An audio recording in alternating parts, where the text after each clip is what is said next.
Hello mga ka-friendship! Ayan, kumusta kayong lahat? Naway nasa mabuti kayong kalagayan at walang malubhang nararamdaman o kahit na anumang sakit sa inyong pangangatawan.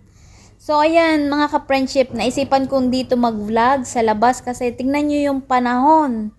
Ayan oh, mukhang uulan na naman mga ka-friendship at yun nga, may balita nga na uulan daw siguro mamayang hapon or baka bukas. Yan, ganyan lang yan. Pero sobrang lakas.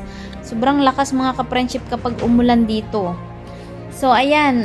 Hindi tayo magsi 0.5 walk challenge ha. Meron tayong 100.5 talking challenge mga ka-friendship. At hindi lang yan galing sa akin. Syempre, galing din sa itaas itong sasabihin ko sa inyo.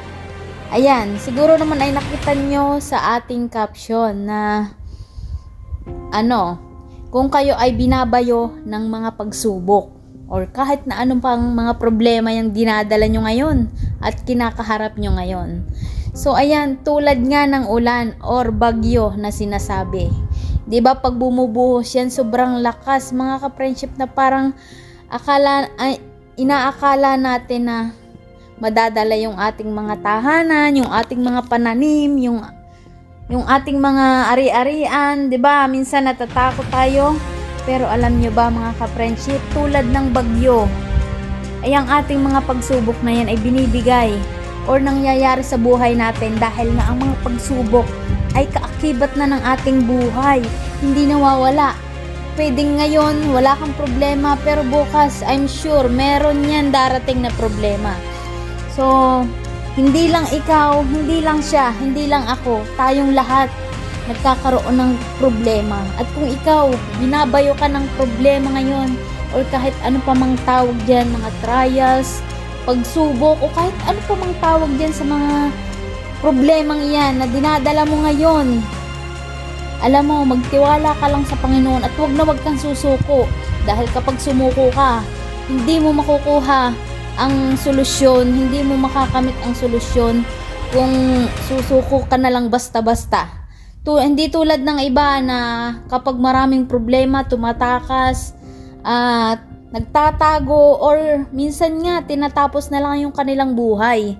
Alam nyo, hindi inaalaw ng Panginoon na tapusin mo yung buhay mo na sa sarili mo.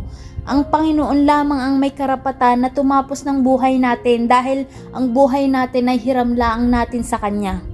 Kaya tayo mga ka-friendship, kung ikaw marami kang mga problema, kahit ako meron din.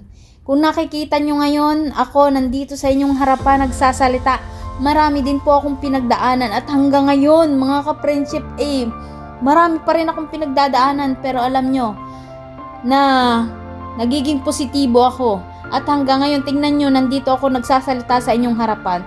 Kung ako katulad ng iba na sumuko, wala na ako dito sa inyong harapan at nagsasabi ng mga positibong bagay na pwede nyong i-apply sa inyong buhay. Kaya ngayon, ini-encourage kita ka-friendship kung may pinagdadaanan kang problema.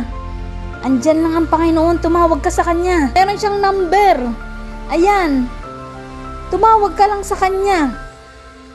At kung nahihirapan ka ngayon na hindi mo na alam gagawin, kung wala ka ng ibang malapitan sa Kanya, lumapit ka, itry mo siya. Huwag mong sarilihin yung problema dahil hindi mo kaya yan. Dahil ang Panginoon hindi yan nagbibigay ng pagsubok na hindi mo kayang lutasin, pero kailangan mo siya. Hindi lang ikaw mismo, kung hindi mo kaya, tawagin mo ang Panginoon. Dahil gaano man kabigat yung mga pagsubok na yan, mga problemang dinadala mo, kung merong may sakit sa iyong pamilya, kung merong mga bagay na gusto mong makamit pero palaging hindi natutuloy or maraming mga problemang dumarating na parang nawawalan ka na ng pag-asa. Alam mo, tumawag ka lang sa Panginoon. Manalangin ka sa Kanya. Tawagin mo siya, Lord God. Minsan, patawarin mo ko kung nanghihina ako. Kung nawawalan ako ng tiwala sa iyo, patawarin mo ako, Panginoon, at bigyan mo ako ng kalakasan para masolusyonan ang lahat ng mga problemang ito at malaman ko, ituro mo sa akin, Panginoon, kung ano ang dapat kong gawin para makamit ko ang lahat ng aking mga minimiti sa buhay at ang kagalingan kung meron mang may sakit sa aking mga kaibigan, sa aking pamilya, sa aking mga kamag-anak. Lord God, tulungan mo ako na ipag-pray sila at gumaling. Yun, mga ka-friendship, itry mo ang Panginoon. Huwag kang matakot na humingi ng tawad sa Kanya, humingi ng tulong. Dahil walang ibang makakatulong sa iyo, kundi ang Panginoon lamang. Kaya, yun lang. At, kung meron kang natutunan sa videong ito, please like and share. And don't forget to subscribe. Kung sa YouTube mo man mapanood ang videong ito, please subscribe. And kung sa Facebook naman, i-follow mo ang aking Facebook page, Julie Ori Vlog. Ayan, thank you so much. Bye-bye. God bless at mag-iingat kayong lahat. Think positive at panghawakan mo ang mga salitang ito na walang imposible kung magtitiwala ka sa Panginoon at kung maniniwala ka sa Kanya. Ayan, nothing is impossible for him who believes. Ayan, bye-bye. God bless.